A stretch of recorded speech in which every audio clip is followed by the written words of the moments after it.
Welcome back. Childcare is a cornerstone of thriving families and communities, yet many caregivers face challenges in accessing the resources, training, and support they need. Through innovative programs, this nonprofit is changing lives, strengthening communities, and delivering economic and educational benefits that ripple far beyond individual households. Here to discuss more is the Interim Vice President of New York Programs at All Our Kin, Erica Buchanan. Erica, thank you so much for joining me. Thank you so much for having me. Now, can you tell me a little bit more about All Our Kin and its overall mission? Absolutely. So All Our Kin is a nonprofit organization that's working nationally to ensure that we are helping to sustain family child care programs and educators in their businesses. Now, can you share some specific methods or programs you use to ensure family child care providers succeed as business owners and educators? Absolutely. I'll start with the licensing work that we do. So we support from the very beginning. So when folks come to us and say, I want to become a family child care educator, we say, we're here to help you. So we help with the licensing process, getting them licensed, walking them through the whole process. That's our toolkit program. And then after that, we say, well, what else do you need? We don't just leave you there when you have your program open. We help with educational coaching, working in the programs, and then we also help with business coaching, business series, and leadership. Now, I understand your organization claims that for every dollar invested in All Our Kin, there is a return of $15 to $20 in economic benefits. Can you tell me a little bit more about that? Absolutely. You know, family child care is a sector of education that I consider as an investment. We're investing in young children, we're investing in the people who care for those young children, and we're investing in the economy. Because when folks have the ability to go to work, their children need to have a safe place to go, and that's where family child care is. And can you explain what impact you've actually seen that have on communities? Absolutely. So the All I Can office in New York has been around since 2018. I've also been with All I Can since 2018, and I've encountered several educators who have said, you guys have been with us since the very beginning. Anytime that I need help in my program with either setting up centers or designing programs or designing lesson plans, or I need help with this business practice that I'm doing, I want to shift it, I've seen that on the ground every day that I work with All I Can. Thank you so much for sharing. Yes. Now, in Connecticut, you've seen a 74% increase in licensed family child care programs in New Haven. What steps did All Our Kin take to reverse the trend of declining family child care programs? Well, I can speak, I work in New York, but I can definitely speak for Connecticut because we're All I Can, we're one big family. They've taken the same step that New York has taken. We have talked to educators and say, what do you need? Where do you want your business to go? We listen.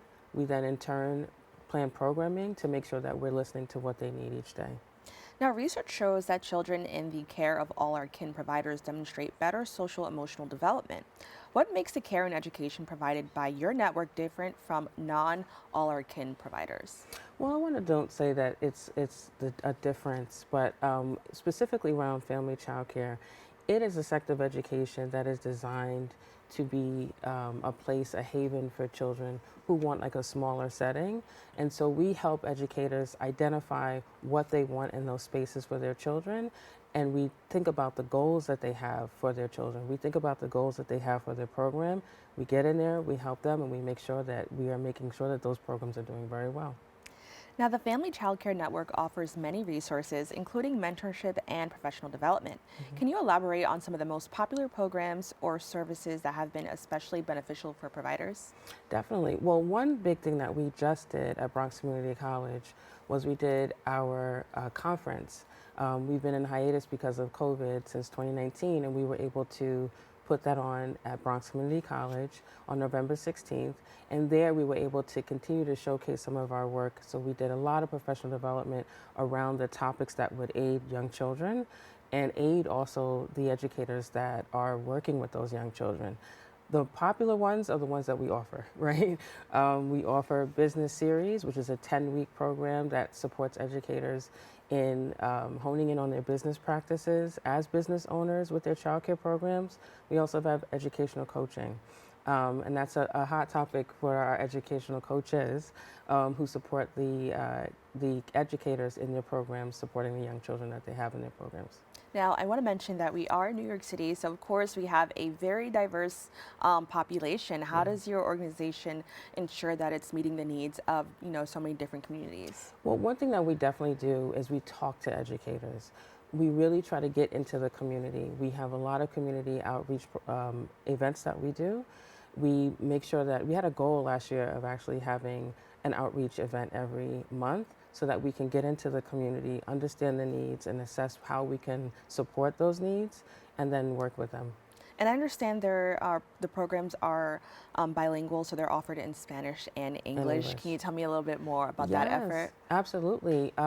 We want to make sure that folks are engaging with us how they need to engage. So anything that we do, we make sure that we have bilingual supports. So when we have in-person trainings, we make sure that there are resources there for them to be able to engage in the way that they need to. Now, one of your core values is focusing on the strengths, which I think is very unique because I know that a lot of programs, with the right intentions, focuses on some of the weaknesses maybe a community has and how they can help with that.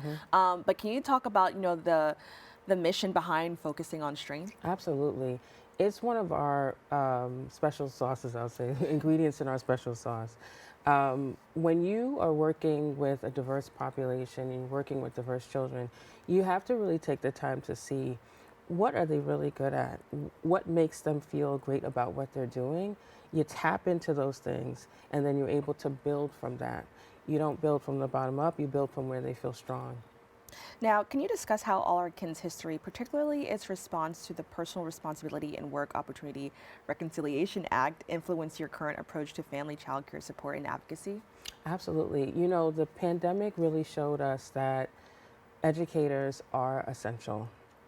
They were essential before the pandemic, they're essential now.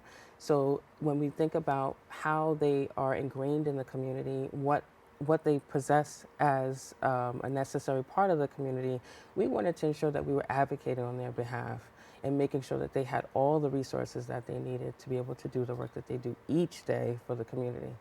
Now, looking ahead, what do you see for the future of family child care in the U.S., and what role do you envision All of Our Kin, in shaping the child care system nationwide? Absolutely. We want to make sure that children have access to high quality care. It is a necessity for families, caregivers, to make sure that they have what they need each day for the young children that they serve. Well, Erica, I want to thank you so much for joining us. This was a really interesting conversation, especially someone who has seen, the landscape of childcare be discussed so often. I truly appreciate you taking the time to speak with us about it. Absolutely. Thank you for having us. For more information, you can visit the website at allourkin.org and follow them on social media at allourkin. Don't go anywhere. We'll be back with more Open right after this.